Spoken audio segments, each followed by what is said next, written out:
Hello everyone, स्वागत है एक बार फिर आप सभी का हमारे इस सीएफ फाइनल फाइनेंशियल रिपोर्टिंग में 2024 की एग्जाम्स की प्रिपरेशन वीडियो में, जिसमें हम डिस्कस करेंगे फाइनेंशियल रिपोर्टिंग में एमसीक्यूज से रिलेटेड हमें क्या करने की ज़रूरत है। पहली बार एमसीक्यूज एग्जाम में आने वाले हैं फाइनेंशियल रिपोर्टिंग के पेपर में। ऑब्वियस सी बात है कि हम ये कहेंगे कि भाई एमसीक्यू सॉल्व करने के लिए हमारे कंसेप्ट स्ट्रांग होना चाहिए, कवरेज अच्छी होना चाहिए, तो हमें एमसीक्यू की अलग से प्रैक्टिस करने की ज़रूरत नहीं। थोड़ा सा मैं इसमें डिफर करूंगा ये कह के कि आपको कम से कम 4 से 5 इंडेज के ऊपर एमसीक्यू सॉल्व करना चाहिए, अपार्ट फ्रॉम 4 से 5 इंटीग्रेटेड केस स्टडीज। पहले बात करते हैं 4 से 5 इंडेज के ऊपर एमसीक्यू सॉल्व क्यों करना चाहिए। आप जब एमसीक्यूज सॉल्व करेंगे तो आपको ये रियलाइज होगा कि किस तरह के क्वेश्चंस एमसीक्यूज में पूछे जाते हैं, और दूसरा न्यूमेरिकल्स अगर इन्वॉल्व होते हैं तो उसके कैलकुलेशंस वगैरह हमें किस तरह से वहां पे मैनेज करना पड़ते हैं। इन दो चीज़ों से आपका एक ओरिएंटेशन हो जाएगा कि मैं जब भी मेरी पढ़ाई कर रहा हूं तो मुझे किस तरह की चीज़ों के ऊपर एक्स्ट्रा एम्फेसिस देना है। तो अगर मैं एक भी चैप्टर की एमसीक्यू कर लूँ तो ऐसा हो जाएगा सर कि मुझे एक ओरिएंटेशन समझ में आ जाएगा कि किन डेफिनेशंस पे क्या फोकस करना है, एक्सेप्शंस पे फोकस करना है, कहाँ फोकस करना है, नहीं करना है। तो ऑब्वियस सी बात है, एक की बजाय अगर आप 4 से 5 इंपॉर्टेंट स्टैंडर्ड्स करोगे तो बड़े सैम्पल साइज से एक वेराइटी ऑफ क्वेश्चंस जो पॉसिबली आते हैं वो सब समझ में आ जाएंगे। और इसके लिए ये पर्टिकुलर सेशन में अपन साथ में Ind AS 116 which is one of the very important standards from descriptive, numerical as well as MCQ point of view, उसके सारे क्वेश्चंस अपन सॉल्व करेंगे। रेफरेंस अपन अपनी फास्ट की एमसीक्यू बुक का लेंगे और इसमें we will be directly jumping on to Ind AS 116। ये जो हमारी किताब है, इस किताब में आपके सारे के सारे स्टैंडर्ड्स के ऊपर इंडिविजुअल क्वेश्चंस दिए हैं और कुछ कलेक्टिव एमसीक्यूज दिए हैं। इन एमसीक्यूज के सोर्स क्या है, तो आईसीआई की मोबाइल एप्लीकेशन और वेबसाइट पोर्टल पर कुछ क्वेश्चंस इंस्टीट्यूट ने दिए हैं वो, प्लस आईसीआई का इंडेस सर्टिफिकेशन कोर्स होता है जिसकी मैं एक फैकल्टी हूँ, जो मेंबर्स का होता है सीए बनने के बाद। कभी और इच्छा है तुम्हारी पढ़ने की तो दे सकते हो। उसमें पूरा इंडेस ही पूछा जाता है और वो एमसीक्यू बेस्ड पैटर्न पर ही होता है। मुझे काफ़ी उम्मीद भी है कि वहाँ से क्वेश्चंस पिक किए जा सकते हैं, plus a lot of other sources from which I have gathered these questions. और ये आपकी एक पूरी किताब बनाई है स्पेसिफिकली एमसीक्यूज की प्रैक्टिस के लिए। तो उसमें से 116 मैंने रैंडमली चुना है because of the importance and the variety of questions which we have. आपको कौन से 4 से 5 इंडेस कवर करना चाहिए? मेरे हिसाब से definitely consolidated financial statement, business combination, financial instrument 115, 116, और इसके अलावा आप कोई भी एक थ्योरी बेस्ड टाइप के स्टैंडर्ड्स जो होते हैं मे बी जिसमें काफ़ी थ्योरी इंपॉर्टेंट हो और न्यूमेरिकल प्रैक्टिकल सिमिलरली इंपॉर्टेंट हो, वो वाले आप देख सकते हैं। May be you can go for EPS और may be Ind AS 12 income taxes, not theory exactly, they have concepts both theoretical as well as practical in nature. 116 में पहला क्वेश्चन देखते हैं।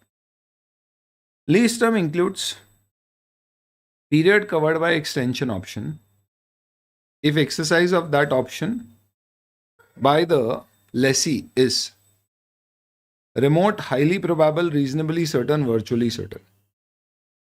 तो ये बेसिकली ऐसा ही क्वेश्चन आ गया। अब इसमें देखो, हो सकता है एग्जाम में अगर अपना फोकस थ्योरी पढ़ने में बहुत ज़्यादा ना हो तो अपन ऐसी चीज़ों में एग्जाम प्रेशर में थोड़े से क्या हो जाए, अकबक आ जाए, क्योंकि कुछ स्टैंडर्ड्स में हाईली प्रोबेबल शब्द यूज़ किया जाता है। When we let's say for example talk about disclosure of contingent assets, या कहीं यहाँ प्रोविजंस बनाने की बात होती है तो, लेकिन यहाँ पे लीज के केस में it is reasonably certain. In fact ये आईसीआई के एमसीक्यूज हैं, तो you will see there are 10 odd MCQs. ये सब एडिशनल एमसीक्यूज में भी इनकॉर्पोरेटेड है। पहले किताब बनाई थी उसमें मैंने एमसीक्यूज के कंपाइलेशन किए थे, फिर उसके बाद इंस्टीट्यूट ने अपनी ऐप में कई सारे क्वेश्चंस इनकॉर्पोरेट कर दिए, तो वो सारे क्वेश्चंस मैंने ऐड ऑन कर दिए। तो यहाँ पे हो सकता है कि जो पहले से अपनी किताब में क्वेश्चंस थे जिन्हें एडिशनल एमसीक्यूज के नाम से दिया है, उसमें और पहले वाले में ओवरलैप है। 116 में आप देखोगे तो वो सारे के सारे क्वेश्चंस अपनी किताब में पहले से थे, यानी एडिशनल एमसीक्यूज में से ही वो क्वेश्चंस पिक किए गए, एक्सेप्ट द फर्स्ट वन जो अपन ने डिस्कस किया। Under recognition exemption in accordance with Ind AS 116, the election of accounting for lease payment on straight line basis is made on a lease by lease basis for. तो सबसे पहले recognition exemption की बात हो रही है 116 लीज में, accounting for lease payment on straight line basis. तो हमें मालूम है लीज पेमेंट की अकाउंटिंग लेसी की बुक्स में हमेशा लीज लाइबिलिटी बुक करके होती है, पर हम स्ट्रेट लाइन बेसिस पे उसे खर्चा कब बुक कर सकते हैं? तो लेसी में तो ऑपरेटिंग लीज का कंसेप्ट ही नहीं है लेसर में, तो लेसी खर्चा कब बुक कर सकता है? स्ट्रेट लाइन में, जब दो एक्सेप्शंस में से एक एक्सेप्शन लागू होता है। एक होता है लो वैल्यू एसेट का और दूसरा होता है शॉर्ट टर्म लीज। इन दोनों में आपके पास चॉइस है कि आप क्या करें, लीज की अकाउंटिंग ना करके एक्सेप्शन फॉलो करके इसे normal operating lease, rental, regard जैसे आप एक्सपेंस बुक कर दीजिए ओवर द लीज टर्म। अब ये बोला है कि this is made on lease by lease basis for. अब लीज बाय लीज बेसिस का मतलब it is not a choice of accounting policy, और ये अकाउंटिंग पॉलिसी की चॉइस नहीं है, क्योंकि लीज बाय लीज बेसिस है। इसका मतलब कंसिस्टेंटली करना है, ज़रूरी नहीं है एक लीज में आप ऑप्शन ले सकते हो, एक लीज में नहीं। तो ये किस पे अवेलेबल है? This is only available for low value asset, क्योंकि शॉर्ट टर्म लीज में you have to make a choice that you will not do accounting of lease, and that choice is a matter of accounting policy, so you have to consistently follow it for all short term leases. तो क्योंकि यहाँ पे दिया हुआ है कि ये option आपको लीज बाय लीज कहाँ अवेलेबल है, तो आंसर सिर्फ होगा इन case of low value asset, तो ए हो जाएगा, ना कि ये दोनों जिसमें दिया गया है लो वैल्यू एसेट और lease with a short term lease term. ये दोनों कब होते हैं? जब ये वाला फ्रेज मिसिंग होता क्वेश्चन में से, is made on a lease by lease basis, सिर्फ स्ट्रेट लाइन बेसिस होता। इनफैक्ट अभी अपन ने पावर बैच पे डिस्कस भी किया था इसे याद कैसे रखना है। तो लो वैल्यू एसेट इमटेरियल चीज़ें होती है, इमटेरियल चीज़ों पे कभी भी अकाउंटिंग पॉलिसी वाली मुद्दे नहीं आते हैं, तो that is why low value items के लिए लीज बाय लीज अवेलेबल है, पॉलिसी चॉइस की ज़रूरत नहीं। An entity is required to assess whether the contract is or contains a lease at the date of commencement, inception, obtaining the possession of identified asset beginning of the relevant year, inception of the lease। तो ध्यान रखना, lease है या नहीं है ये Inception पे decide करते हैं, बाकी लीज की अकाउंटिंग कमेंसमेंट पे शुरू होती है। तो लीज टर्म कितनी होगी, लीज लाइबिलिटी कितनी रिकॉर्ड करेंगे, लीज बुक्स पे कब रिकॉर्ड होगी, ये सब कमेंसमेंट पे डिपेंडेंट होता है। पर लीज है या नहीं है ये डिसीजन कब किया जाता है? इंसेप्शन डेट पर। इंस्टीट्यूट के ऐप में जो क्वेश्चन दिया है उसमें गलत ऑप्शन सिलेक्टेड है, but the correct answer is Inception. DC Limited has taken a building on lease for PG Limited for 10 years to operate a restaurant. As per the contract, it has decision-making right regarding all operations and usage of restaurant. However, as per the contract, PG Limited has right to restrict DC Limited from selling any kind of non-vegetarian item in the restaurant. 10 साल के लिए DC एक लेसी है जिसने lease पे asset लिया है PG से, which is the lessor. Contract में बुलाया कि भाई नॉन वेज आइटम आप रेस्टोरेंट में नहीं बेच पाओगे। आगे का है restriction right will become exercisable only after 6 years whether the contract contains a lease। देखो नॉर्मली कॉन्ट्रैक्ट में इस तरह के रिस्ट्रिक्शन को आप ये कह सकते हो कि ये एक स्कोप आउट है कि भाई आपको कॉन्ट्रैक्ट में स्कोप में दे रखा है कि इस स्कोप में हम आपको यूज़ करने के लिए दे रहे हैं, उसमें फिर आपको जैसे यूज़ करना है कर लीजिए। अगर ऐसा हो तो हम बोलेंगे इससे कोई फ़र्क नहीं पड़ता है, हमारे लिए ये नॉर्मल लीज है। पर यहाँ पे ये कह रहे हैं कि 6 साल के बाद उसके सामने वो राइट आएगा, यानी 6 साल के बाद में लेसी के पास right to direct the control the use of the asset as it is, जैसे वो चाहे वैसे नहीं रहेगा। और उस पर्टिकुलर लॉजिक से हम ये कहेंगे कि कॉन्ट्रैक्ट में 10 साल की लीज है, क्योंकि वो प्रोटेक्टिव नेचर के हैं। ऐसा अपन बोल सकते थे अगर ये through out the 10 years period रहता, पर क्योंकि 6 साल के बाद ही एक्सरसाइजेबल है, तो 6 साल तक अनरिस्ट्रिक्टेड लीज है, तो हम बोल सकते हैं 6 साल के लिए हमारे पास क्या है, लीज है। That is basically the option which the institute also has given this particular question and they have selected this. A little debatable question. In case of contract that contains a lease component and one or more additional lease or non-lease component, जिसके ऊपर नवंबर 23 में question आया था, lease और non lease component या lease and lease component एक ही contract में, lessee is required to allocate the contract consideration to each lease component on the basis of their stand alone prices. Theory sir सारे theory question ही आएंगे क्या? नहीं, आगे न्यूमेरिकल भी है, हर तरह की वैरायटी है। पर आप देखो ये पढ़ के आपको क्या होएगा, एक फोकस समझ में आएगा कि जब मैं लीज रिवाइज करूँ तो किन चीज़ों पे भी फोकस करना है, मिस नहीं करना है। Lease term includes periods covered by an extension option if exercise of that option by the lessee is remote, highly probable, reasonably certain. We just discussed this. Entity shall revise the lease term if there is a change in non-cancelable period, economic life of asset, secondary period और useful life. तो इन सब में से most appropriate option तो non cancellable period. तो lease term का मतलब ही क्या होता है? Non cancellable period of lease. अगर वो चेंज हो रही है तो हम बोलेंगे लीज टर्म चेंज हो रही है. A lessee is required to measure the right of use asset in the financial statement initially at. बहुत अच्छा क्वेश्चन है. कॉस्ट. सर ऑप्शन छुपाओ फिर मजा आएगा. हाँ ये भी सही है. हाँ. क्यों?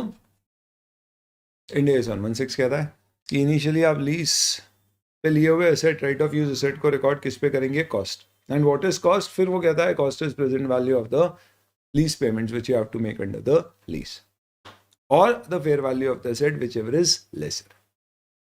तो फेयर वैल्यू और प्रेजेंट वैल्यू में जो भी कम है इसे क्या कहते हैं? कॉस्ट. तो आंसर क्या होगा? Cost. According to 116 initial measurement of right of use asset does not include. तो देखिए राइट ऑफ यूज एसेट की बात हो रही है. तो लेसी एसेट को कितने पे रिकॉर्ड करेगा? जो आपकी कॉस्ट है विच इज लीज लाइबिलिटी की जो वैल्यू है उस पर. तो लीज लाइबिलिटी में जो शामिल नहीं होगा वो राइट ऑफ यूज एसेट में भी शामिल नहीं होगा in the books of Lesi. तो लीज लाइबिलिटी में क्या शामिल नहीं होता है? लीज लाइबिलिटी डेफिनेटली शामिल होगी. इनिशियल डायरेक्ट कॉस्ट अगर लेसी इनकर कर रहा है वो भी शामिल करेगा. डीएसआर के प्रोविजंस भी हमें ऐड करना है लेकिन कंटिजेंट रेंट शामिल नहीं किया जाता है. तो आंसर होगा आपका D, contingent rent. Lease liability is initially measured at present value of lease payment paid and unpaid. ये तो गलत है क्योंकि पे कर दिया तो लीज लाइबिलिटी में नहीं आएगा. Fair value, present value of lease payments paid, present value of lease payment unpaid. तो हमारा आंसर हो जाएगा D. K limited has taken an office building on lease for 10 years. As per the contract company will make following annual payments. 10 साल की lease पे लिया है और हमारे एनुअल पेमेंट्स आपको स्पेसिफाई किया है. क्वेश्चन ने पूछा है क्या फ्यूचर लीज पेमेंट लिए जाएंगे for the purpose of calculating lease liability. तो हमें क्या क्या पे करना है?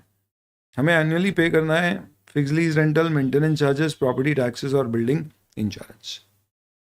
अब इसमें एक चीज समझो, ये आपका एक नॉन लीज कंपोनेंट है because it is a service element. India 116 कहता है कि अगर लीज के कॉन्ट्रैक्ट में आपको कोई अलग से सर्विस या गुड्स मिल रहा है तो उसे आप नॉन लीज कंपोनेंट मानेंगे और नॉन लीज कंपोनेंट को आप सेपरेटली अकाउंट फॉर कर सकते हैं. हालांकि आपके पास एक ऑप्शन है कि आप नॉन लीज कंपोनेंट को प्रैक्टिकल एक्सपीरियंट अप्लाई करके पूरे को एक ही कॉन्ट्रैक्ट मान सकते हैं. तो आइडियली इस क्वेश्चन में देना चाहिए था क्या प्रैक्टिकल एक्सपीरियंट हमने अप्लाई किया है. प्रैक्टिकल एक्सपीरियंट अप्लाई करना है यानी लीज और नॉन लीज कंपोनेंट एक ही कॉन्ट्रैक्ट में, तो हम पूरे को एक ही लीज मान सकते हैं. और ऐसे केस में ये 60,000 भी लीज पेमेंट में शामिल होंगे. इस बारे में कुछ क्वेश्चन स्पेसिफिकली दिया नहीं है. लेट्स सी, ऑप्शन से देखते हैं क्या अवेलेबल ऑल्टरनेटिव्स. ये तो शामिल हो गई. प्रॉपर्टी टैक्सेस क्या लीज पेमेंट में शामिल होते हैं? यस. जीएसटी अगर आप पे कर रहे हो तो वो शामिल नहीं है, पर प्रॉपर्टी टैक्स है. दोनों में क्या फर्क है? लेसर की कोई लाइबिलिटी अगर लेसी से रिकवर की जा रही है तो वो लीज रेंट का पार्ट है. तो प्रॉपर्टी टैक्स लेसर की लाइबिलिटी है, ओनर जो होता है उसको पे करना होता है और ये लेसी पे कर रहा है. इसका मतलब है कि इसे लेसी की रिस्पॉन्सिबिलिटी नहीं थी इसे पे करना, लेसर की थी और लेसर हमसे रिकवर कर रहा है. इसका मतलब ये हमारे लिए क्या है? लीज पेमेंट है. सिमिलरली बिल्डिंग का इंश्योरेंस, इसका फायदा लेसर नहीं लेसी को मिल रहा है क्योंकि एसेट लेसी की ओनरशिप में इन केस एसेट को कुछ हो जाता है तो then that particular case lessee would be able to recover the value of the asset. तो उसे इंश्योरेंस कराना था, उसका प्रीमियम वो हमसे रिकवर कर रहा है, यानी हमारे लिए ये सब कॉस्ट का पार्ट है. तो this is also treated as a part of lease payment. GST क्यों शामिल नहीं होता है? क्योंकि ऐसा माना जाता है कि अगर लेसी अपने लीज रेंटल पे जीएसटी दे रहा है तो वो लेसी की ही लाइबिलिटी है जो उसे सरकार को देना है और बीच में लेसर सरकार के बिहाफ पे आपसे कलेक्ट करके सरकार को एज इट इज जमा कर रहे हैं. तो जीएसटी अगर आप पे कर रहे हो तो वो आपके लीज पेमेंट का पार्ट नहीं होगा. उसका क्रेडिट अगर अवेलेबल होएगा तो आप एसेट बुक कर दीजिए और नहीं अवेलेबल है तो एक्सपेंस बुक कर दो, पर वो लीज पेमेंट का पार्ट नहीं है. क्यों? क्योंकि वो आपका ही खर्चा है जो आपको ही करना है. पर अगर कोई लेसर की कॉस्ट है जो लेसर लीज पेमेंट में ऐड करके आपसे रिकवर कर रहा है तो वो लीज पेमेंट का पार्ट है. इसके लिए 150 + 40 + 30 220 2,20,000 विल बी एडेड. इसमें करेक्शन है, ये हमारी किताब है, उसमें 2 लाख प्रिंट हुआ है, आप 2 पीस करें। अब अगर मैं 60,000 को ऐड कर देता हूँ तो फिर उस केस में मेरा ऑप्शन 2,80,000 आ जाता है। तो मेरे पास दोनों ऑप्शंस अवेलेबल है, तो क्या लेना चाहिए? अब यहाँ पे तो मेरे पास नोट लगाने की जगह नहीं होगी, टिक करना है। तो नॉर्मली आप देखिए, प्रैक्टिकल एक्सपीडियंट का मतलब है आपके पास एक ऑप्शन है कि आप चाहें तो एक्सरसाइज कर सकते हैं, यानी ये यूजुअल प्रोविजन नहीं है। तो हमेशा एमसीक्यू में आप यूजुअल प्रोविजन के बेसिस पे आंसर देंगे। अब जो मैं शुरू में आपको बात बोल रहा था आपको क्लिक करेगी। जब आप इस तरह से कई सारे क्वेश्चन सॉल्व करेंगे तो आपको एक आइडिया लग जाएगा कि एमसीक्यूज हैंडल करने के लिए क्या अप्रोच फॉलो करी जाती है। पर सर ये तो आपकी किताब की अप्रोच है, इंस्टीट्यूट ऐसी करेगा या नहीं करेगा? Majority of these questions are basically coming up from the institute material only, if not for the students but for the members, जिसमें डे सर्टिफिकेशन कोर्स में ये तरह के पेपर्स में क्वेश्चंस आते हैं, उनके मटेरियल में एमसीक्यूज होते हैं। Lease payment shall be discounted using implicit interest rate और incremental borrowing rate। 4 factory building है acquired by the company on 1st April 2018, यानी इस पे तो इंडेस 16 लग रहा होगा। Company has accounted for such building at evaluation model for year ended 31st March 2022 in accordance with Index 16 property plant equipment। The company is into expansion stage and to explore the opportunities in Northeast, it has entered into lease arrangement for 2 buildings taken for factory purpose। ये भी factory, ये भी factory, लेकिन ये acquired है, वेराज ये वाली asset हमारी लीज्ड है। Please advise correct treatment to the CFO of the company with respect to subsequent measurement of right of use asset on the lease hold building. 4 owned factory building है, 2 lease hold factory building है। इसके ऊपर जो 4 owned factory building है, I am basically using the revaluation model. तो सवाल ये बन रहा है कि जो मैं लीज पर ले रहा हूं, क्या मुझे उस पर भी रिवैल्यूएशन मॉडल यूज करना पड़ेगा, क्योंकि है वो भी factory building. Let's see the options. The right of use asset on leasehold building shall be subsequently measured at revaluation model since the same class of owned buildings are remeasured at evaluation। तो क्योंकि same class of asset है factory building और उसके ऊपर हम revaluation model use कर रहे हैं जो ओन्ड है, तो लीज होल्ड पे भी हमें रिवैल्यूएशन करना ही होगा। या तो ये आंसर होगा या होगा, हमारे पास ऑप्शन है right of use it on lease hold building shall be subsequently measured at cost model only irrespective of the fact owned are at revaluation। ये तो गलत है। Right of use asset on leasehold building may be subsequently measured at cost or revaluation model irrespective of the fact that same class of owned buildings are remeasured at revaluation model। यानी यहाँ पे हम बोल रहे हैं कि हमारे पास choice है, ऑप्शन है लीजहोल्ड के लिए। यहाँ पे हम बोल रहे हैं कि हमें मस्ट है सेम मॉडल फॉलो करना होगा, और यहाँ बोल रहे हैं हम FP TPL से मेजर करेंगे, तो ये तो होता ही नहीं। अब टेक्निकली स्पीकिंग अगर आप इंडेस 116 देखेंगे तो वो ये कहता है कि अगर same class of asset lease पे लिए जा रहे हैं और वैसे एसेट पे रिवैल्यूएशन मॉडल अगर यूज़ किया जा रहा है ओन्ड एसेट पर इंडेस 16 में, तो लीज होल्ड एसेट पे भी लेसी के पास ऑप्शन है that he may use the revaluation model. इसका मतलब कि आपके पास चॉइस है कि वहाँ रिवैल्यूएशन यूज़ हो रहा है तो आप यहाँ भी रिवैल्यूएशन मॉडल यूज़ कर सकते हो, बट ये कंपल्शन नहीं है। और क्योंकि यहाँ पे चॉइस है, कंपल्शन नहीं है, इसलिए बेहतर आंसर इस केस में C होगा। According to 116 right of use asset in books of lessee shall be depreciated over. तो lessee right of use asset को किस पे डेप्रिशिएट करेगा? लीज टर्म में। और अगर उस असेट की इकोनॉमिक लाइफ लीज टर्म से कम हुई, होना तो नहीं चाहिए पर हुई, तो economic life of the asset. और अगर लीज टर्म कम हुई, इकोनॉमिक लाइफ ज़्यादा हुई, तो लीज टर्म में उससे ज़्यादा तो क्या। क्यों सर, कई बार ऑप्शन होता है ना कि लीज टर्म के अंत में असेट हमेशा के लिए हमारी हो जाएगी।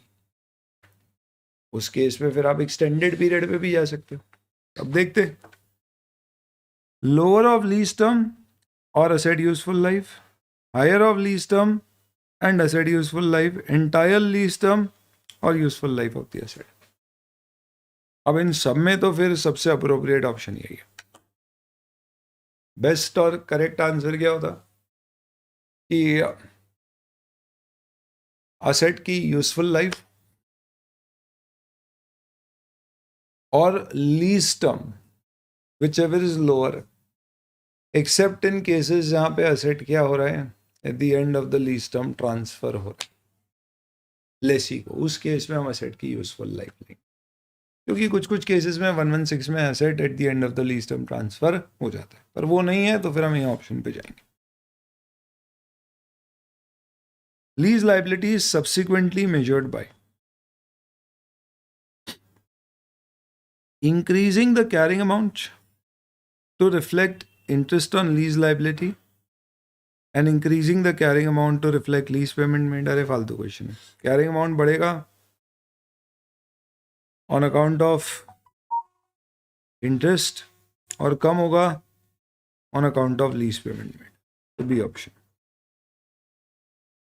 1 अप्रैल 2020 toy limited entered into lease contract for 2 properties situated in Noida, lease for 4 years, annual lease payment 2 lakh in advance। तो यहाँ पे क्या हो रहा है, 2 लाख का आपका एडवांस लीज पेमेंट है, तो मतलब ये हो गया कि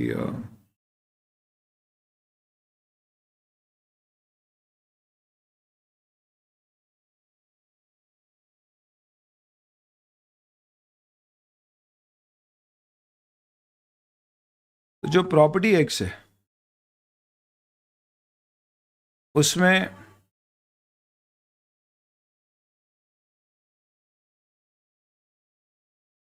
हमारे lease payment 4 years 2 lakh advance, तो पहला डाउन पेमेंट हो गया ईयर 0 पे, फिर फर्स्ट सेकंड थर्ड ईयर के बिगनिंग में पेमेंट हो रहा है, यानी फर्स्ट ईयर बिगनिंग यानी ये हो गया, तो पहली इंस्टॉलमेंट ईयर 0 पे आ गई। आपको 0 समझ नहीं आता है तो आप ऐसा कर लीजिए, year 1 beginning, year 2 beginning, year 3 beginning, year 4 beginning. अब आप इसमें डिस्काउंटिंग फैक्टर अगर लगाओगे तो कितने का लगाओगे, तो प्रेजेंट वैल्यू फैक्टर अगर लेंगे तो इसमें कोई डिस्काउंटिंग नहीं होगी। चलिए आगे देखते हैं। Property Y situated in Mumbai for 3 years at an annual lease payment of 4 lakh at the end of each year. तो यहां पे हम कह रहे हैं कि प्रॉपर्टी वाई का कितने पीरियड के लिए लिया है, 3 साल, और यहाँ पे लीज पेमेंट कब हो रहा है, at the end of each year which is 4 lakh. Company का incremental borrowing rate 8% per annum है। आपसे पूछा है interest charge on lease liability for 21-22 क्या होगा। दोस्तों एक चीज़ समझो, आपसे पूछा है 21-22 का इंटरेस्ट चार्ज बताओ। सबसे पहली बात, क्वेश्चन में इंफॉर्मेशन 1 अप्रैल 2020 की दी है, तो कभी भी ऐसे क्वेश्चन में हम ज़्यादा उत्साहित होकर कई बार लीज लाइबिलिटी तो निकालेंगे, ये तो समझ में आ गया कि भाई present value of future lease payment निकाल लेंगे, कुत्ते की लीज लाइबिलिटी बुक हो जाएगी, उसके ऊपर ब्याज बुक करेंगे और पहले साल के ब्याज को अपन आंसर टिक कर देंगे, और अगर अनलक्कीली वो ऑप्शन में मिल गया तो खत्म, आगे बढ़ जाएंगे। पर ये समझो आपको 21-22 का ब्याज निकालना है, that means you will have to go to the second year and not the first year of interest. अब ऐसे क्वेश्चन में आप क्या कर सकते हो, तो थोड़ी सी चतुराई अगर आप करो तो आप यहाँ पे देखिए, इन दोनों को कलेक्टिवली अगर मैं बोलूँ तो मैं सिंपली क्या बोल सकता हूँ, भाई लाइबिलिटी तो मेरी वही है जो ईयर एंड पे पैसा देना है मुझे, क्यों, क्योंकि ये तो मेरा फ्रंट पे हो गया। तो इफेक्टिवली आप देखो 6 लाख की आपकी लाइबिलिटी सेकेंड ईयर के बिगनिंग में दिया या फर्स्ट ईयर के एंड में दिया है की बात है, आपको दोनों मिला के 6 लाख देना है, टोटल ब्याज ही पूछा है, तो क्यों इतनी ज़्यादा मेहनत करेंगे अपन, 6 लाख into annuity factor at 8% for 3 years निकालेंगे।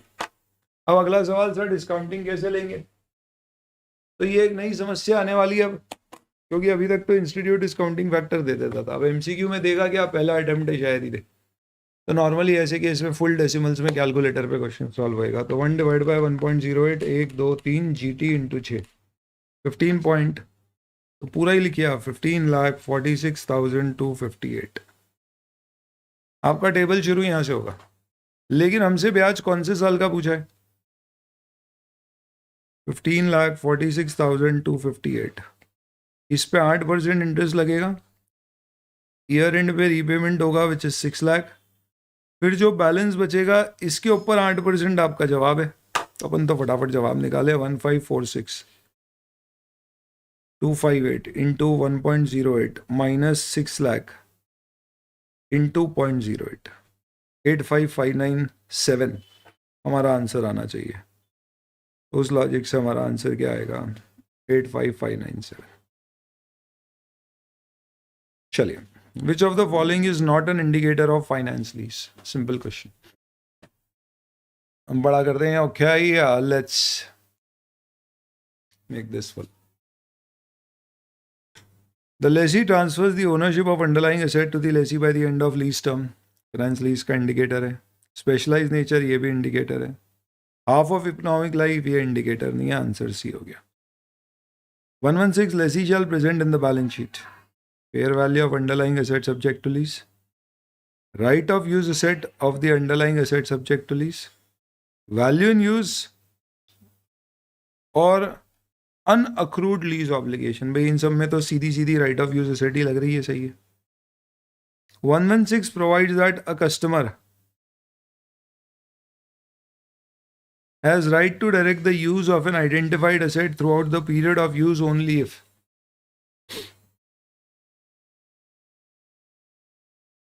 either the customer has right to direct how and for what purpose asset is used। Lease की एक कंडीशन होती है कि एसेट पे आपका क्या होना चाहिए? राइट टू डायरेक्ट होना चाहिए। Customer has ability to specify the output in a contract before the period of use. तो यहाँ पे हम लेसी की जगह कस्टमर शब्द यूज करते हैं, क्योंकि हम कंफर्म कर रहे हैं अभी कि ये कॉन्ट्रैक्ट लीज का है भी या नहीं। एक बार ये कंडीशन प्रूव हो जाएगी फिर कस्टमर को लेसी कहेंगे। ये पावर बैच में भी स्पेसिफिकली बताया था मैंने आपको, रेगुलर फास्टर में तो देखते ही।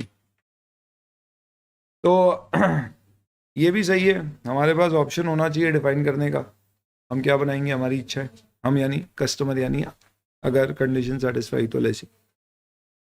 Relevant decision about how and for what purpose asset is used are predetermined, and customer has the right to operate the asset or to direct others to operate the asset in a manner that it determines without the supplier's intervention। ये भी सही है। एक second दोबारा देखेंगे। Customer has the ability to specify the output in a contract।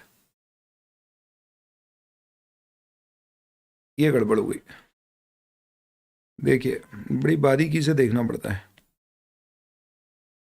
Before the period of use, obviously बात है भाई, हमारे पास आउटपुट स्पेसिफाई करने का कॉन्ट्रैक्ट कब से आना चाहिए? जब से लीज एग्रीमेंट शुरू होगा, ना कि असेट यूज करने से यानी एग्रीमेंट शुरू होने से पहले। तो ये गलत है, ये सही है relevant decision. Customer design the asset और specific aspect in a way that it predetermines how and for what purpose asset will be used, that is also fine। तो इसके लिए हमारा ऑप्शन क्या हो जाएगा? 1, 3 और 4। The lease classification is done at inception and thereafter shall be reassessed। तो सही है, इंसेप्शन पे लीज क्लासिफाई होती है, उसको रीअसेस कब करना है? जब कोई मॉडिफिकेशन होगा। यानी क्या her end of reporting period पे या कॉस्ट चेंज होने पे करना होता है? नहीं, सिर्फ जब मॉडिफिकेशन होगा लीज में तो आपको रीअसेस करना है कि क्या लीज रिक्लासिफाई तो नहीं हो रही। A manufacturer or dealer lessor shall recognize selling profit or loss on a finance lease। Manufacturer dealer lessor जिस दिन बेचेगा, कॉन्ट्रैक्ट लीज का करेगा, उस दिन इमीडिएटली सेलिंग प्रॉफिट और लॉस बुक कर देगा। Regardless of whether lessor transfers the underlying asset as per described in 115। Also the lessor shall recognize the finance income। तो बोल रहे हैं कि सेलिंग प्रॉफिट कब बुक करोगे और फाइनेंस इनकम कब बुक करोगे? तो selling profit immediately at inception और कमेंसमेंट पे अकाउंटिंग होती है, और finance income over the period of lease. In case of finance and operating lease lessor shall apply impairment requirements. बहुत बढ़िया क्वेश्चन। तो फाइनेंस लीज में लेसर की बुक्स पे क्या आता है, लेसी फाइनेंशियल एसेट, तो इम्पेयरमेंट रिक्वायरमेंट फाइनेंशियल इंस्ट्रूमेंट 109 की लगेगी। और ऑपरेटिंग लीज में मेरी बुक्स पे क्या आएगा, पीपी, तो इम्पेयरमेंट 36 का लगेगा। ए Joy enters into a 7-year lease arrangement with PG Limited wherein lease rentals are 75,000 per annum which will increase by 3% every year as per average inflation. तो इसका मतलब आपके लीज रेंटल्स कैसे हो जाएंगे,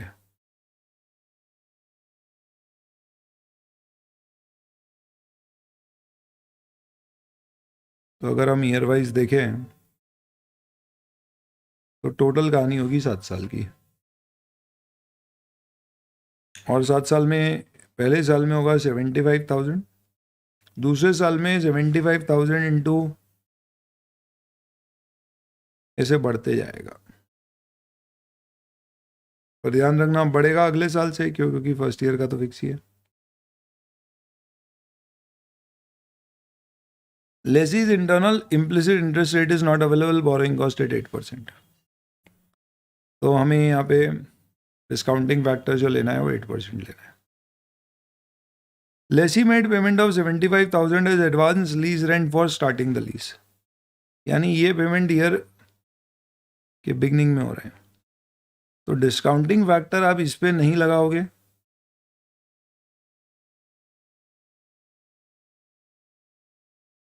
पहले वाले पे, लेकिन दूसरे वाले पे आपको लगाना पड़ेगा ऐसे।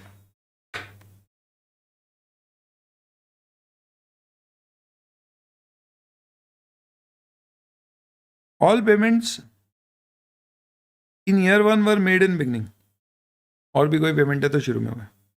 Also lease rental will paid at the start of the year. Lessor paid 50,000 as lease incentive. अब आप क्या करेंगे, ऐसे आपको ये पूरा निकालना पड़ेगा, और ये जो टोटल वैल्यू आएगी इसका sigma, let's say this comes to X, इसमें लीज इंसेंटिव आपको मिले हैं लेसर से, तो वो आपकी 50,000 रुपये कम कर देंगे। कैलकुलेट करना क्या, अगली लाइन पढ़ लेते हैं, you are required to calculate the amount at which right of use asset will be recognised. तो उसके लिए पहले लीज लाइबिलिटी निकलेगी, तो लीज लाइबिलिटी में 50,000 माइनस हो जाएगा।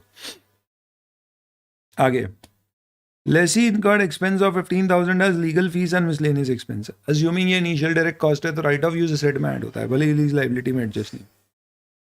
Also lessor has mentioned in the agreement that lessee shall return the asset in the condition in which it was handed over, so the estimated cost of restoration will be 20,000. तो आपको क्या करना पड़ेगा दोस्त, ये आपकी लीज लाइबिलिटी की value है। अब एमसीक्यू में हमें इससे कोई मतलब नहीं कि हम अलग से निकालें, हमें सीधे राइट ऑफ यूज एसेट निकालना है, तो राइट ऑफ यूज एसेट में 15,000 की आपकी कॉस्ट निकाल दो, ऐड कर दो, प्लस 20,000 का आप डिस्काउंटिंग फैक्टर ले लो, पर ये याद रखना है इसका डिस्काउंटिंग फैक्टर 8% 7 ईयर्स के लिए होगा, ना कि 6 ईयर्स के लिए, क्योंकि ये लगेगी 7 साल के अंत में, लीज पेमेंट 7 साल के शुरू में हो रहा है भले। तो ये, और ये जो टोटल वैल्यू आएगी ये आपका राइट ऑफ यूज एसेट होगा। आपसे पूछा है करेक्ट अमाउंट निकाल लीजिएगा, ठीक है। आप सॉल्यूशन देख लीजिएगा, कोई इशू है तो मैं आपके साथ क्या करूँगा, I will share the solution calculations as well. Joy entered into a 3-year lease agreement with PG for 50,000 per annum. There is an option of extending the lease to 5 years. तो 3 की बजाय 5 साल की हो सकती है।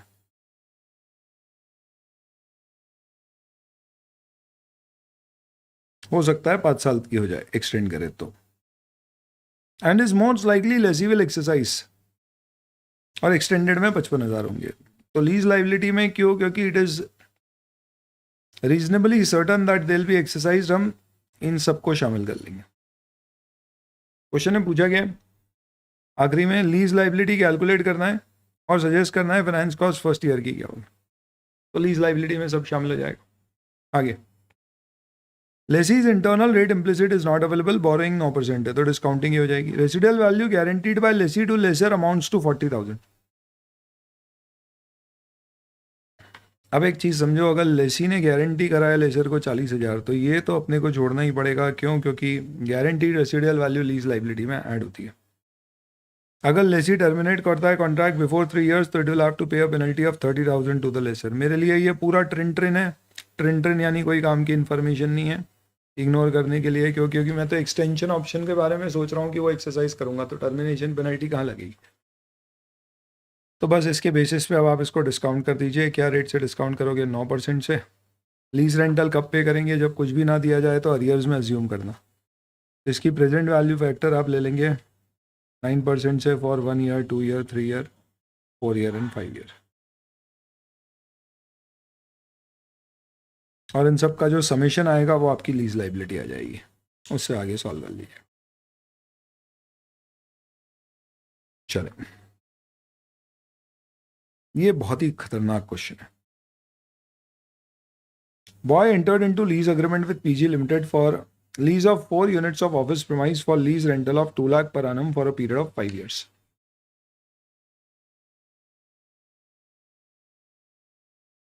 तो हमने लीज एग्रीमेंट किया है 4 यूनिट ऑफिस प्रीमाइस के लिए 2 lakh per annum pay for a period of 5 years। तो आप देखिए 2 lakh 5 years। Incremental borrowing rate for lessee 7%। तो ये 7% डिस्काउंटिंग फैक्टर हो जाएगा। After 2 years lessee obtains 1 more unit on lease and reduce the lease term to 4 years for all the 5 units। तो यहाँ दो चीजें हो रही है दोस्तों। एक, हमने 1 यूनिट और लिया तो इसका मतलब क्या हुआ? There is an increase in scope. Rule क्या लगता है मॉडिफिकेशन में इंक्रीज इन स्कोप का? कि अगर increase in scope standalone price पे हो रहा है तो उसे सेपरेट कॉन्ट्रैक्ट माने। अब देखिए यहाँ पे दिया है lease rental after 2 years are not commensurate with fair value of rent for these units. इसका मतलब स्टैंडअलोन प्राइस पे नहीं हो रहा है तो मैं इसे सेपरेट कॉन्ट्रैक्ट नहीं मान सकता। दूसरा चेंज जो हुआ है, हमने लीज टर्म को रिड्यूस कर दिया है 4 साल के लिए, जबकि ओरिजिनली था 5 साल। इसे कहते हैं रिडक्शन इन स्कोप। जब स्कोप रिडक्शन होता है दोस्तों तो वहां पे नियम ही होता है कि आप प्रो रेटा बेसिस पे अपनी लीज लाइबिलिटी कम करते हैं और प्रो रेटा बेसिस पे आप अपना राइट ऑफ यूज एसेट कम करते हैं। और इन दोनों के रिडक्शन में जो भी डिफरेंस होता है वो पीआरएल में रिडक्शन पर हुआ, लीज की मॉडिफिकेशन पे हुआ कि नॉल लॉस बुक हो जाता है। अब क्योंकि यहां पे दोनों चीजें हुई हैं तो इसलिए हमें क्या करना पड़ेगा? तो पहले आगे बढ़ते हैं। Lease rentals were finalised for 2,25,000 for year 3 onwards for all the 5 units. और इंक्रीमेंटल बोरोइंग रेट 8% है। तो जब भी मॉडिफिकेशन ऑफ लीज होता है तो हम क्या करते हैं? रिवाइज बोरोइंग रेट लेते हैं, तो 8% लेना हो। अब इस क्वेश्चन को सॉल्व कैसे करना पड़ेगा? तो सबसे पहले तो आपको 2 लाख रुपए 5 साल तक देने हैं, अज्यूमिंग आपको अरियर्स में पे करना है। तो आप क्या करेंगे? पहले 2 लाख की प्रेजेंट वैल्यू एन्युटी फैक्टर 5 साल के लिए निकालोगे, कितने की आपकी लीज लाइबिलिटी आ गई। 2 साल तक जैसा प्लान था वैसा चलेगा, 2 साल बाद आपकी लीज लाइबिलिटी आ जाएगी। आइडियली अगर आप थोड़ा लॉजिकली सोचो तो 2 साल बाद लीज लाइबिलिटी कितनी आएगी? 3 साल की डिस्काउंटिंग कर दीजिए आप 2 लाख रुपीज़ के पेमेंट की, जो रिमेनिंग आपके पेमेंट्स हैं उतने की lease liability. Right of use asset कितने का आएगा?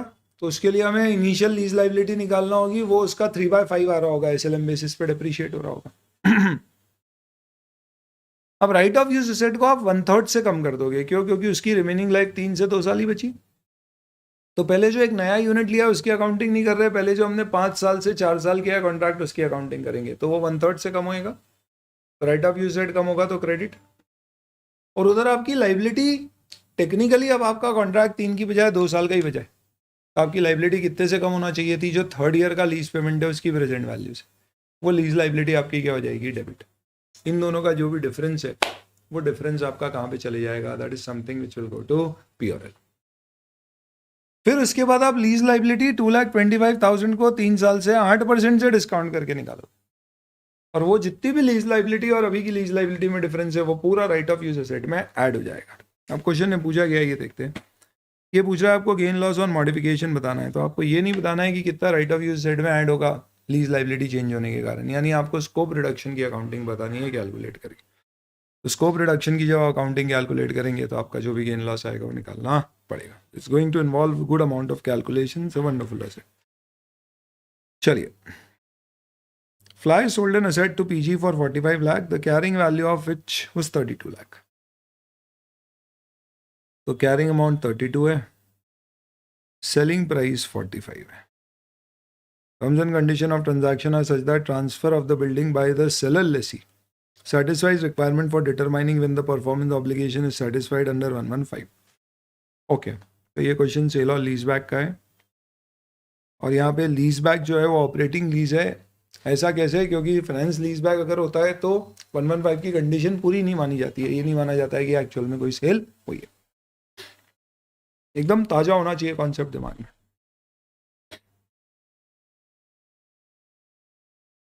फेयर वैल्यू असेट की 40 लाख है. ओ तो सबसे पहली बात, 40 की चीज 45 में बिकी है तो क्या माना जाएगा कि there is a financing component of 5 lakh which is the difference of selling price and fair value. क्योंकि 40 की चीज कोई 45 में क्यों खरीद रहा है? वो कुछ नहीं है, वो आपको 5 लाख का फाइनेंस कर रहा है और बदले में वो आपसे लीज पेमेंट बढ़ा के ले लेगा. आपका एक्चुअल में सेलिंग प्रॉफिट कितना होना चाहिए था बुक? 8 लाख. पर 8 लाख भी पूरा नहीं होगा, उसमें आपका अनरियलाइज्ड गेन है. आपको थोड़ा याद करना होगा कि sale and operating lease back के कॉन्ट्रैक्ट में हम क्या करते हैं, जो हमारा टोटल गेन होता है उसमें से अनरियलाइज गेन निकालते हैं. अनरियलाइज गेन क्या होता है? हम ये देखते हैं कि हम कितने समय के लिए उस राइट ऑफ यूज एसेट को वापस ले रहे हैं, उसकी fair value divided by total fair value of asset. ये वो प्रपोर्शन ऑफ एसेट है जो मेरे पास रिटेन्ड है. तो मैं गेन का उतना प्रपोर्शन क्या करता हूँ, अनरियलाइज मानता हूँ और बुक नहीं करता. और वो गेन भी बुक नहीं करता और राइट ऑफ यूज एसेट को भी उतने से कम कर देता हूँ. अब अभी अपना ऑब्जेक्टिव सारे कॉन्सेप्ट्स को रिवाइज करना है. This asset was later on leased to Fly Limited for a period of 10 years. तो फ्लाई ने सेल किया और उसी ने लीज पे ले लिया वापस से 10 साल के लिए. For an annual lease rental of 5 lakh. तो 10 साल के लिए मैं 5 लाख पे कर रहा हूँ. ध्यान रखना, इस 5 लाख में जो मेरी 5 लाख की बोरोइंग है उसका भी रीपेमेंट है और राइट ऑफ यूज एसेट का भी पेमेंट है. बोरोइंग रेट 10% है. क्या होगा राइट ऑफ यूज एसेट? क्या होगा? Gain on using the building retained by seller lessee recognised by Fly limited respective. तो सबसे पहले तो आप क्या करिए, 5 लाख हम 10 साल तक पे कर रहे हैं, कुछ नहीं दिया तो अरियर्स में मानेंगे.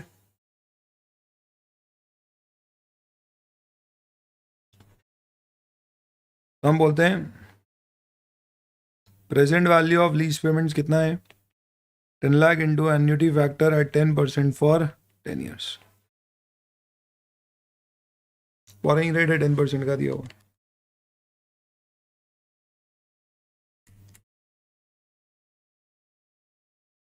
तो ये आता है 61,44,567.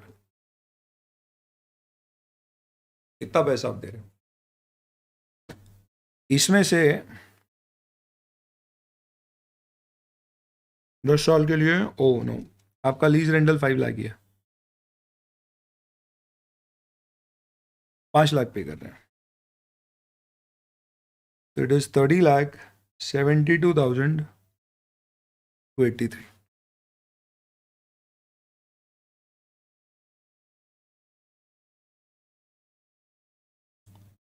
इसमें फाइनेंशियल लाइबिलिटी कंपोनेंट कितना है? 5 लाख. तो ऑब्वियस ही बात है जो भी पेमेंट है उसकी प्रेजेंट वैल्यू 5 लाख रुपए फाइनेंशियल लाइबिलिटी. आप सीधे ये बोल सकते हो कि आपके लीज पेमेंट्स में से कितना फाइनेंशियल लाइबिलिटी की इंस्टॉलमेंट मानी जाएगी, रीपेमेंट इंस्टॉलमेंट. तो बहुत ही सिंपल है, 5 लाख इंटू, यहाँ 5-5 लाख में कंफ्यूज मत होना. क्यों? क्योंकि ये जो 5 लाख है ये क्या है? लीज पेमेंट है.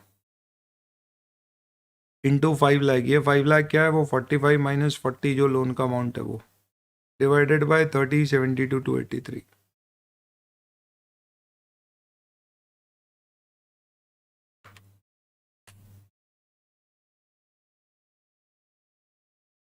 So this comes to 81,373. तो टूवर्ड्स लीज लाइबिलिटी कितना अलोकेट होगा? Total lease payment minus 81,373.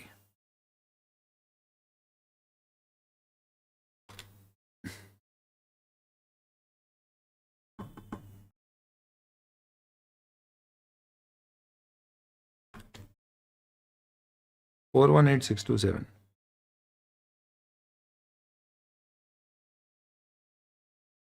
ये आपकी लीज लाइबिलिटी। अब लीज लाइबिलिटी नहीं है, ये टुवर्ड्स लीज लाइबिलिटी आपका ये अलोकेटेड लीज पेमेंट है। तो आपकी लीज लाइबिलिटी कितने से भुगेगी?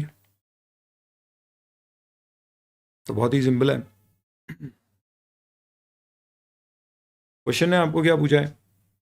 What will be the right of use asset and the gain relating to the right of use of building retained by the seller lessee. तो मुझे right of use asset की वैल्यू चाहिए, लीज लाइबिलिटी एसेंशियली वैल्यू नहीं चाहिए। Right of use asset कितने पे book होएगा? तो मैं ये कहूँगा राइट ऑफ यूज के लिए जितने की लीज लाइबिलिटी उतने का राइट ऑफ यूज एसेट आना चाहिए, subject to unrealised gain loss. तो पहले अगर राइट ऑफ लीज लाइबिलिटी निकालते हैं तो वो इफेक्टिवली आएगी 418627 into annuity factor at 10% for 10 years, which is going to be nothing but 2572283। भाई सीधी सी बात है, 5 लाख रुपए आपका एक्सेस लोन था, तो 30 में से 5 चले गया, 2572283। ये लीज लाइबिलिटी है। क्या राइट ऑफ यूज एसेट इतने पे बुक होएगा? नहीं, इसमें हमें अनरियलाइज गेन हटाना पड़ेगा। तो अनरियलाइज गेन कैसे हटेगा? तो आप ये कहेंगे कि आपका टोटल गेन जो है वो है 8 लाख रुपए का, 40 माइनस 32। फेयर वैल्यू आपके असेट की 40 लाख है, जिसमें से आप जो असेट खुद अपने पास लेकर आ रहे हैं वो 2572283 का है, इतना आप रिटेन कर रहे हो।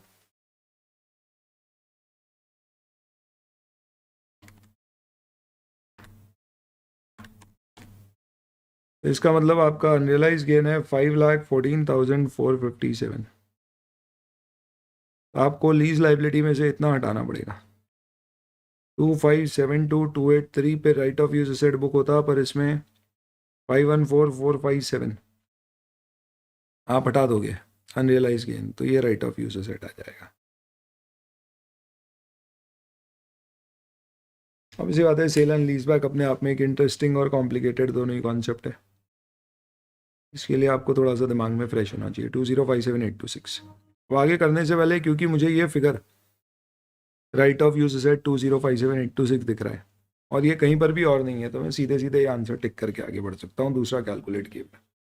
ऑब्वियसली बात है, एग्जाम में एमसीक्यू सॉल्व करने के लिए यू नो दीज टेक्निक्स, इस पर कुछ सीखने समझाने की जरूरत नहीं है, अपन काफ़ी प्रैक्टिस कर चुके, फाउंडेशन इंटरमीडिएट हर लेवल पे। Shah entered into a lease agreement with PG for 7 years when it has paid security deposit of 30 lakh, discount rates for 8%. Deposit will be repaid at the end of the lease term. What will be the amount recognized at the end of year 3 in the books of account? Oh. तो third year and पे क्या होगा? आपको ये assume करना है कि interest free deposit है, तो थर्ड ईयर एंड पे कितने पे आएगा? तो भाई या तो आप सीधे ऐसा करो कि पहले 8% से डिस्काउंट करो इसको 7 साल के लिए, इसकी वैल्यू निकालो, फिर उस पर 8% 3 बार ऐड करो, तो इसकी जो वैल्यू आएगी वो थर्ड ईयर एंड पे बुक्स में आएगा।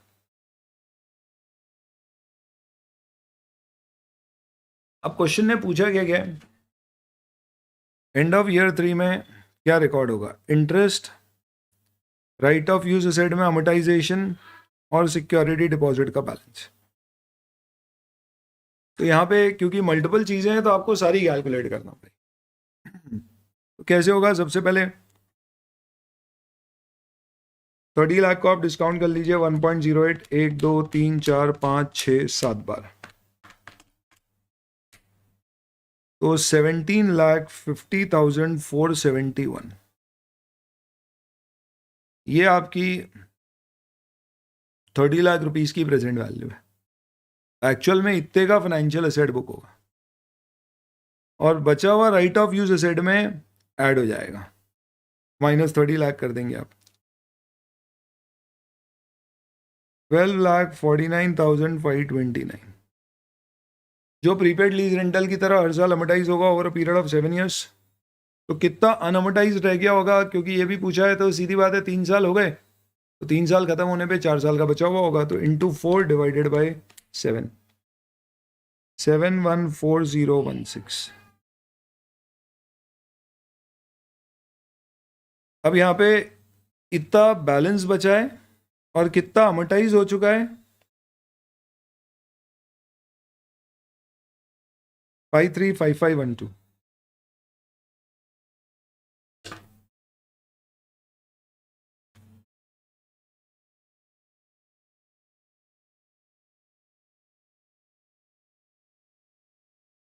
तो थोड़ा कैलकुलेट कर लेते हैं प्रॉपरली इधर। सिक्योरिटी डिपॉजिट हमने दिया है 30 लाख का, डिस्काउंट रेट 8% है। सबसे पहले अपन लिखते हैं यहाँ present value of security deposit, in fact fair value of security deposit, जो कि क्या होगी? Present value of 30 lakh discounted eight 8% for 7 years. एक बार फिर से निकालता हूँ।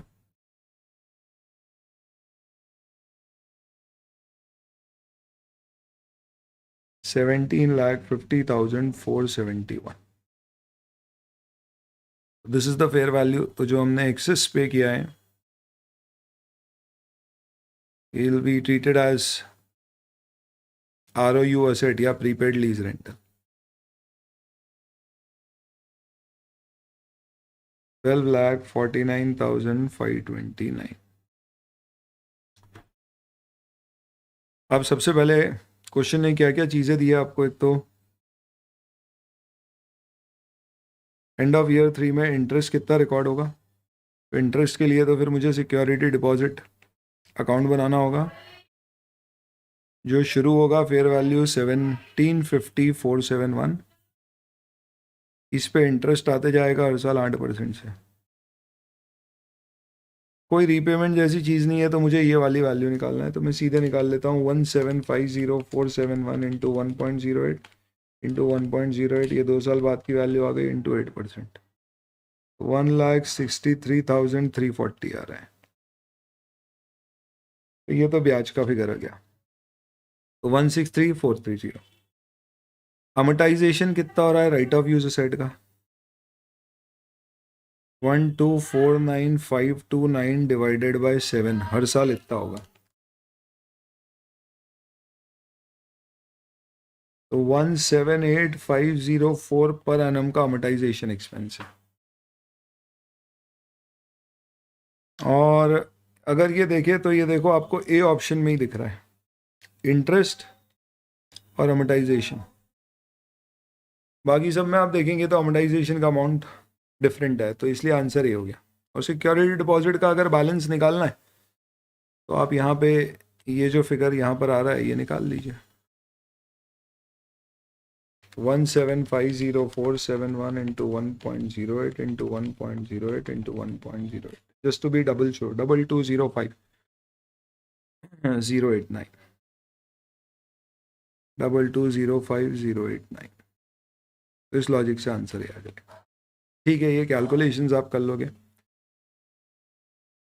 In case of sale and leaseback, if the transfer of asset by seller lessee does not satisfy the requirement of Ind AS 115, यानी सेल की रिक्वायरमेंट फुलफिल नहीं हुई है, इसका मतलब सेल करके आपने उसको पूरे पीरियड के लिए लीज बैक ले लिया, रियल सेंस में कोई ट्रांसफर ऑफ प्रॉपर्टी हुआ ही नहीं, तो इसे पूरे को क्या माना जाएगा? फाइनेंशियल लाइबिलिटी अकाउंट करेंगे। Entity owns an office building in Gurgaon, Haryana, where all its employees sit, and it has planned to expand its presence in Maharashtra, therefore taken an office building on lease in Mumbai. Gurgaon office पे revaluation model है वही owned property पे, और पूछ रहे हैं कि मुंबई पे क्या लगेगा। तो आपके पास चॉइस है कॉस्ट या रिवैल्यूएशन की। इसका आंसर करेक्ट करना है आपको किताब में। 2 parties have entered into contract for lease of a truck for a period of 5 years at an annual lease payment of 10 lakh to be paid at the end of each year.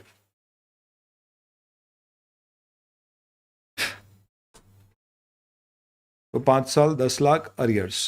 After 3 years, contract was modified to increase the scope by including auto rickshaw in the lease contract, and lease payment of remaining 3 years was increased by 5 lakh per year, which is commensurate with the current market price of auto rickshaw. तो इसे एक stand alone agreement की तरह account for किया जाएगा। हम बोलेंगे it will be treated as a separate lease under 116, क्योंकि स्टैंड अलोन प्राइस में स्कोप इंक्रीज हुआ है। Lessee enters into a lease contract for an excavator and related accessories, for example excavator attachment, which are used for mining purpose. Lessee is a local mining company, तो lessee mining कर रही है और उसके लिए उसने एक एक्सकेवेटर लिया है नीचे जाने के लिए, that intends to use excavator at the copper mine. कितने लीज और नॉन लीज कॉम्पोनेंट है? तो नॉन लीज कॉम्पोनेंट की डेफिनेशन होती है कि किसी चीज़ को नॉन लीज कॉम्पोनेंट तब माना जाएगा जब वो सेपरेट गुड्स और सर्विसेज सप्लाई कर रहे हैं जिसका अपना एक इंडिपेंडेंट सेपरेट यूज है। तो इस केस में अगर रिलेटेड एसेसरीज प्योरली एक्सकेवेटर के साथ में यूज होने वाली है तो उस केस में माना जाएगा कि ये पूरा का पूरा एक ही लीज कंपोनेंट है। क्यों? क्योंकि आप बिना रिलेटेड एसेसरीज के एक्सकेवेटर का फायदा नहीं उठा सकते। ये वैसा ही है कि आपको क्रिकेट स्टेडियम यूज करने के लिए दिया और बोला कि साथ में जो लोगों के बैठक की जगह है वो भी आपको यूज करने के लिए दे रहे हैं, तो ये कोई दो लीज कंपोनेंट नहीं है, वो पूरे स्टेडियम का एक इंटीग्रल पार्ट है, एक का दूसरे के बिना पूरा यूज नहीं। इसे सिंगल लीज कंपोनेंट माना जाएगा, ना कि मल्टीपल लीज कंपोनेंट। तो ये ए होगा। Carry limited and lesser PG enter into 12 year lease of a building. तो बिल्डिंग की 12 साल की लीज है। As per the terms of lease, annual lease payment are 2,50,000 for rent, 50,000 for real estate taxes and water charges 50 पैसे पर litre consume. ये contingent rent है और इसके लिए आपको अलग से वाटर सप्लाई हो रहा है, गुड सप्लाई हो रहा है, तो इसके लिए ये एक नॉन लीज कंपोनेंट है, सेपरेट गुड्स और सर्विस है। पर रियल एस्टेट टैक्सेस अपन ने पढ़ा है वो लीज पेमेंट में ऐड करना पड़ेंगे। B elects to apply practical expedient to combine lease and non lease component.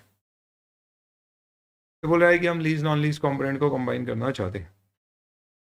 आपसे पूछा है फिक्स लीज पेमेंट इस पर्पस के लिए क्लासिफाइंग द लीज क्या होंगे। तो अगर आप कंबाइन करना चाहते हैं तो लीज और नॉन लीज कंपोनेंट यानी कोई सर्विस एलिमेंट है तो वो कंपाउंड हो जाएगा। वाटर अपने आप में सर्विस एलिमेंट नहीं है, वो गुड्स है। एंड सेकेंड, उसका जो पेमेंट है वो फिक्स नहीं है, कंटिजेंट है। और कंटिजेंट लीज रेंट किसी भी केस में क्या होते हैं, शामिल नहीं होते। तो सेंस में आपको सिर्फ 2,50,000 plus 50,000 real estate tax add करना होगा। तो आपका आंसर बी होगा, कंटिजेंट रेंट शामिल नहीं होगा। अगर ऐसा होता कि वाटर हम आपको सप्लाई नहीं कर रहे हैं, क्लीनिंग सर्विसेज दे रहे हैं जिसका फिक्स्ड इतना पेमेंट आपको मंथली करना होगा, तो फिर अपन उसे क्या करते हैं? अगर हमने ऑप्शन ऑप्ट किया है कि नॉन लीज कंपोनेंट को सेग्रीगेट नहीं करना है और हम उसे लीज का पार्ट मानेंगे, तो फिर उसे भी लीज पेमेंट में शामिल कर देते। ऑपरेटिंग और फाइनेंस लीज का कब किया जाता है? Length of classification either operating is based on length, transfer of risk and reward, minimum lease payment 50% और इकोनॉमिक लाइफ। सबसे सही तो बी है। अक्टूबर 2013 को fresco acquired an item of plant under a 5-year lease finance lease arrangement. The plant had a cash purchase cost of 25 million. Agreement had an implicit finance cost of 10% per annum and required immediate deposit of 2 million and annual rentals of 6 million paid on 30th September each year for 5 years. तो 10 किश्तें हो गई total आपकी, plus 2 million का down payment हो गया। Would be the current liability for the leased plant in Fresco statement of financial position as on 30th September 2024. तो आपको क्या करना पड़ेगा? सबसे पहले आपकी इनिशियल लाइबिलिटी 1 अक्टूबर 2013 को कितनी आएगी? 25 मिलियन है, 2 मिलियन का डिपॉजिट हो गया, तो 23 मिलियन से आप शुरू करें। 23 मिलियन के ऊपर फिर आपको क्या करना है? अब एक चीज़ ध्यान रखना दोस्तों, बहुत ही करा देता हूँ ये वाला क्वेश्चन।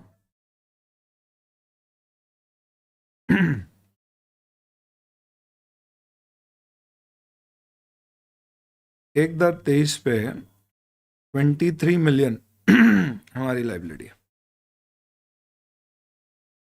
आंसर देख के इतने डेसिमल्स काम के लग रहे हैं, ऑप्शंस देख के। इस पे इंटरेस्ट कितना लगेगा? तो 5% पर 6 मंथ है,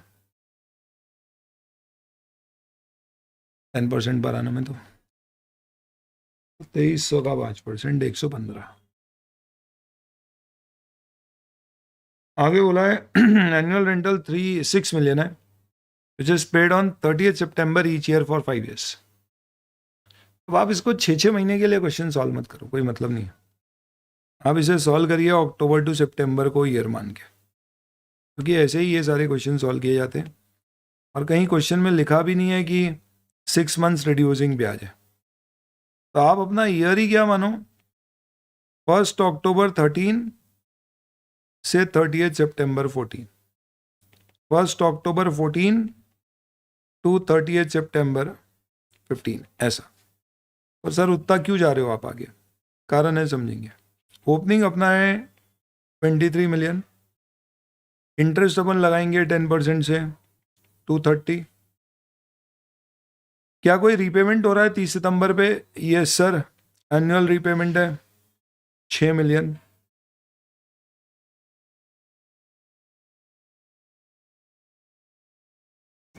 कंफ्यूजन हो रहा है तो आप सीधे ऐसे ही लिख लो यार, सब मिलियंस में ही लिख देते हैं। 23, 2.36, ठीक है। बैलेंस आपका कितना बच रहा है? 19.3 मिलियन। अब ये 19.3 देख के टिक मत लगा लेना, क्योंकि क्वेश्चन ने पूछा है करंट लाइबिलिटी क्या होगी लीज प्लान की, इसलिए एमसीक्यू की प्रैक्टिस करना है ताकि आप इन चीज़ों को ध्यान रखें तो एग्जाम में ये गलतियां ना हो और आप इन पे फोकस करेंगे। आप बोलोगे करंट लाइबिलिटी निकालने का तो हमने क्लास में तरीका समझा था कि करंट इसमें से क्या है, तो एक बार अगले साल का निकालते हैं 1.93, रीपेमेंट होगा 6, बचेगा 15.23। तो इसका मतलब 19.3 में से 15.23 अगले साल फिर भी बचने वाला है। तो इस 19.3 में से 15.23 नॉन करंट है, क्यों? क्योंकि ये लाइबिलिटी अगले साल बाद भी बचेगी, और जितनी लाइबिलिटी एक साल में कम हो रही है वो करंट है। तो 3.77, तो 19.3 minus 3.23, 4.07,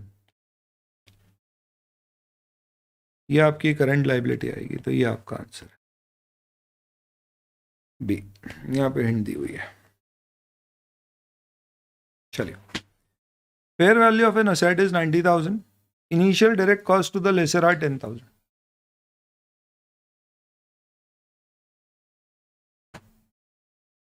annual lease payment at year end are 25,000 for 6 साल, unguaranteed residual value at the end of year 6 is 5,000। Implicit interest rate कैसे आएगा? तो मैं आपको इक्वेशन बना देता हूँ।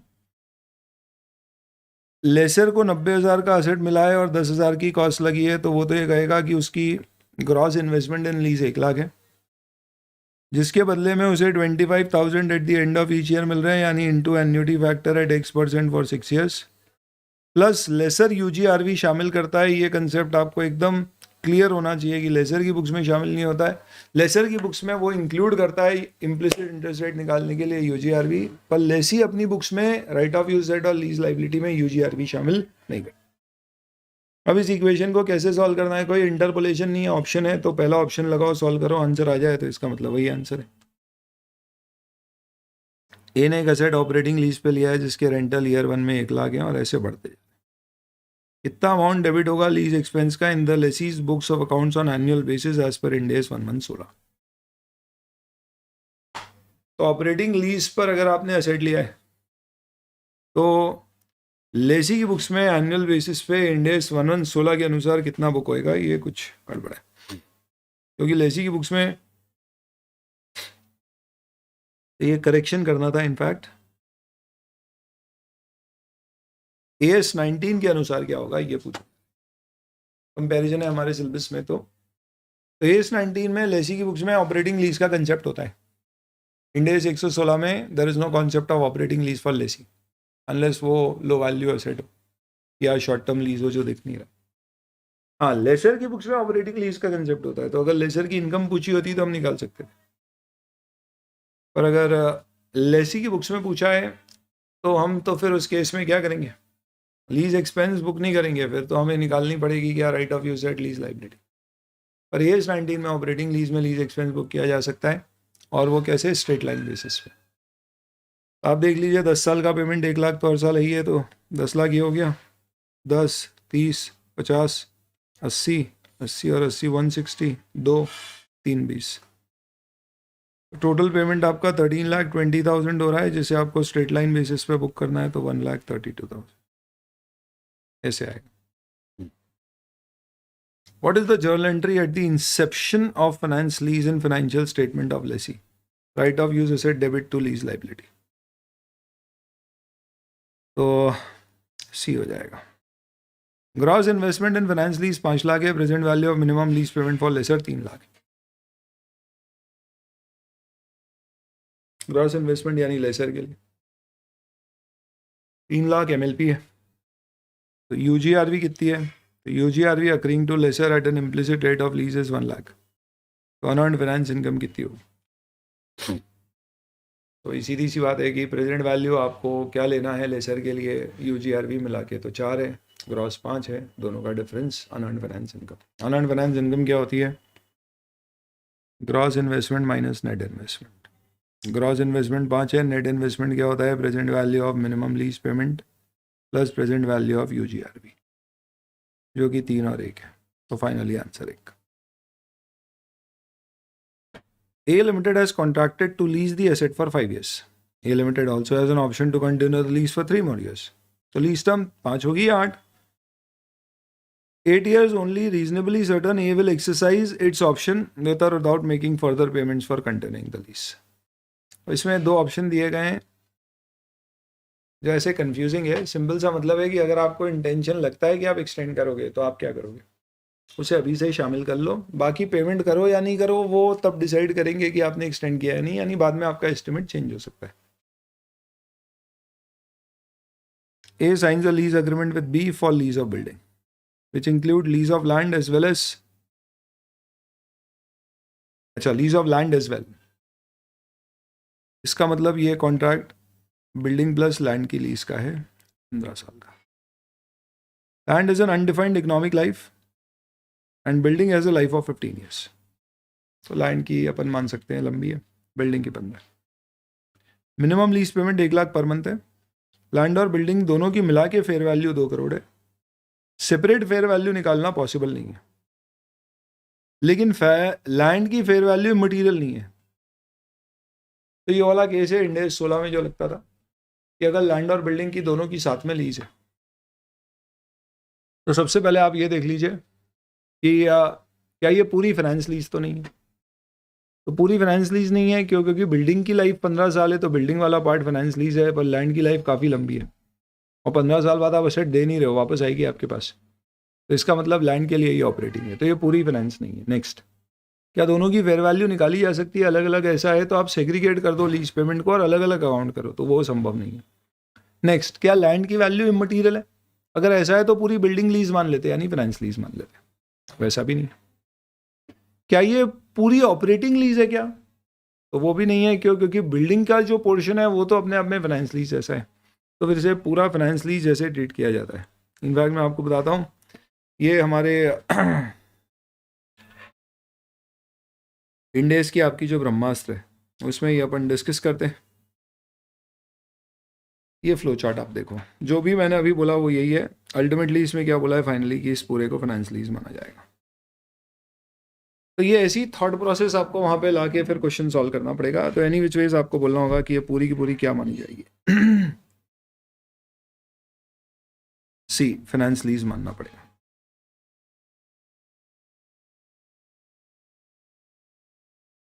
चलिए, calculate the minimum lease payment for A limited who took an asset for 7 years lease from B limited. Payment over lease term 2500 per month into 12 into 7, तो ये हो गया 2,10,000.